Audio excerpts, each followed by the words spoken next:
జైలుకి వెళ్ళి వచ్చిన తర్వాత ఆరోగ్యాలు దెబ్బతింటాయి. ఎందుకంటే జైల్లో బయట సౌకర్యాలు మనం ఒక లైఫ్ స్టైల్ మెయింటైన్ చేస్తాం. అందరూ కూడా వీళ్ళు 40-50 దాటిన వాళ్ళే. సో వీళ్ళు బయట ఒక లైఫ్ స్టైల్కి ఒక కంఫర్ట్ జీవితానికి అలవాటు పడి జైల్లో పోతే అవేవి ఉండవు. నీకు ఎంత డబ్బులు ఇచ్చి ఎంత చేసినా కూడా బయట సౌకర్యాలు అయితే దొరకవు. దానివల్ల ఆరోగ్యం మీద అది ఎఫెక్ట్ పడుతుంది. ఇప్పుడు లేటెస్ట్గా చెవిరెడ్డి భాస్కర్ రెడ్డికి సీరియస్ వెరికోస్ ఇష్యూస్ ఏవి ఉన్నాయని చెప్తున్నారు. పైగా ఇంకోటి ఏంటంటే వీళ్ళకి చంద్రబాబు అయితే వీళ్ళని ప్రైవేటు మెడికల్ హాస్పిటల్లోకి తీసుకెళ్ళగలిగేవాడు కోర్టు ద్వారా. వీళ్ళకి అంత నెట్వర్క్ లేదు. చంద్రబాబుకు ఉండే లీగల్ నెట్వర్క్ జగన్కి లేదు. అట్లాగే వ్యవస్థల మీద పట్టు కూడా లేదు. దానివల్ల ప్రభుత్వ హాస్పిటల్కి తీసుకెళ్ళాలి. ప్రభుత్వ హాస్పిటల్లో పరిస్థితులు ఎలా ఉంటాయో తెలుసు మనకి. చాలా హాస్పిటల్లో బేసిక్ దూది కూడా ఉండదు, కాటన్ కూడా ఉండని హాస్పిటల్ చాలా ఉన్నాయి. సో ఆ నేపథ్యంలో వీళ్ళ ఆరోగ్యం ఇబ్బంది అవుతుంది. అందుకని జగన్ వీళ్ళ మీద మనం డిపెండ్ అయితే కష్టము.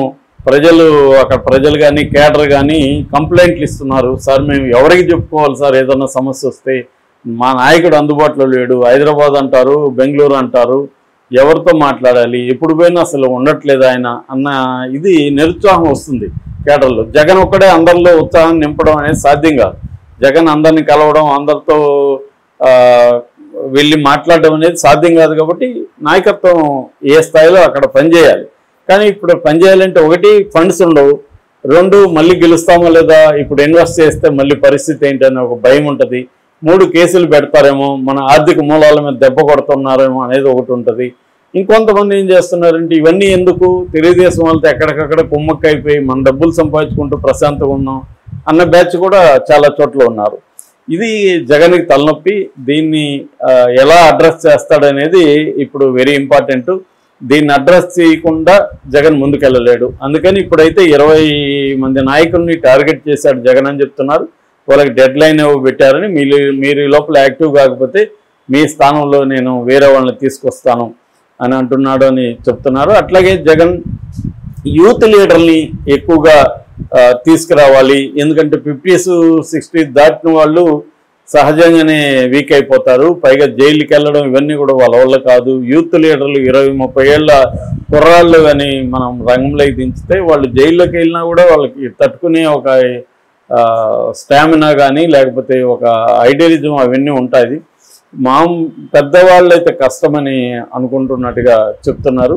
సో అందుకని ఇప్పుడు కేసుల్లో ఉన్న వాళ్ళు కావచ్చు, లేకపోతే భయపడి వీకెండ్ అయిపోయి ఎక్కడో సైలెంట్గా ఉండిపోయిన వాళ్ళు కావచ్చు, వాళ్ళందరితో ఒకసారి మాట్లాడి, బాబు మీ పరిస్థితి ఏంటి, మీరు ఎప్పుడు యాక్టివ్ అవుతారు, అసలు అవుతారా లేదా, మీరు ఏమనుకుంటున్నారు, ఒకవేళ మీరు అవనని చెప్తే నేను వేరే ఆల్టర్నేటివ్కి వెళ్తాను అన్న సందేశం జగన్ ఇచ్చాడని చెప్తున్నారు. అది జగన్ పాయింట్ ఆఫ్ వ్యూ, అది జగన్ చేస్తున్నది కరెక్టే. ఎందుకంటే పార్టీని కాపాడుకోకపోతే నెక్స్ట్ ఎలక్షన్లో ఒకవేళ వ్యతిరేకత ఉన్నా అది ఓటుగా మార్చుకోవాలంటే జగన్ పార్టీ స్ట్రెంగ్తన్ చేసుకోవాలి. దాని మీద ఇప్పుడు ఫోకస్ చేశాడు. దాన్ని కానికుండా తెలుగుదేశం కూటమి ప్రభుత్వం కూడా ప్లాన్ చేస్తుంది. ఎందుకంటే వైసీపీని బలహీనపరచడం అనేది కూటమికి అవసరం.